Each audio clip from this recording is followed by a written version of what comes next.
महिला आरक्षण को लेकर इंदौर से उठी सियासी ज्वाला अब खंडवा तक पहुंच गई है।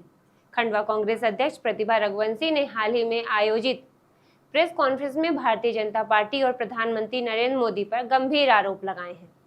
रघुवंशी ने कहा कि संसद में जो बिल पारित हुआ वह दरअसल परिसीमन संशोधन से जुड़ा था, जिसे महिला आरक्षण की आड़ में लागू करने की कोशिश की जा रही है। सबसे पहली बात तो जिस तरीके का पूरा छद्म मायाजाल इस देश में बनाया जा रहा है और ये कहा जा रहा है कि महिला आरक्षण बिल कांग्रेस ने और विपक्ष ने इस देश में लागू होने नहीं दिया, तो मैं आप सबके माध्यम से बताना चाहती हूँ कि महिला आरक्षण बिल सितंबर 2023 में ही लागू हो गया था। 26 सितंबर को इस देश की राष्ट्रपति द्रौपदी मुर्मू ने उस पर साइन करके उसको बिल बना दिया था।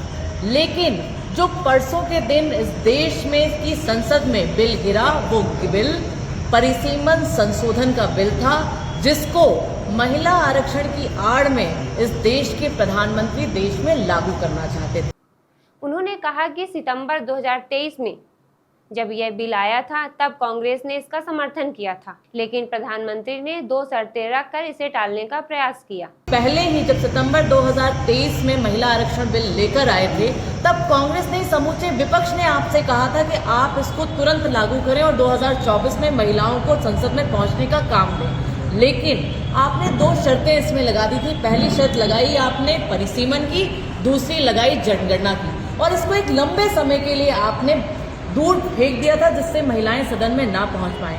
अब अचानक इसे लागू करने की बात सामने आ रही है। उन्होंने यह भी आरोप लगाया कि मौजूदा बिल में 2011 की जनगणना को आधार बनाया गया, जिसमें ओबीसी और आदिवासी वर्ग के आरक्षण को लेकर कोई स्पष्ट प्रावधान नहीं किया गया।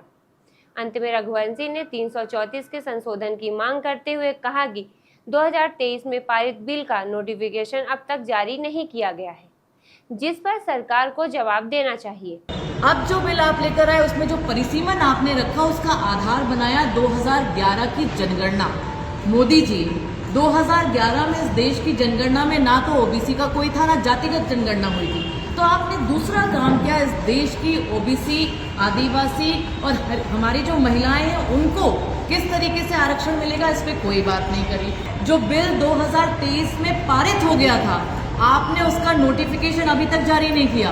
अभी 4 दिन पहले आप संसद में उसको नोटिफाइड करके लाए हैं, तो जो कहीं ना कहीं आपकी मंशा को जारी करता है कि आप महिलाओं की आड़ में देश के संघीय विभाजन की एक रूपरेखा रच रहे थे, जिसका इस देश की जनता ने, इस देश के सांसदों ने और आपके साथियों ने खिलाफत की और धराशायी हुआ।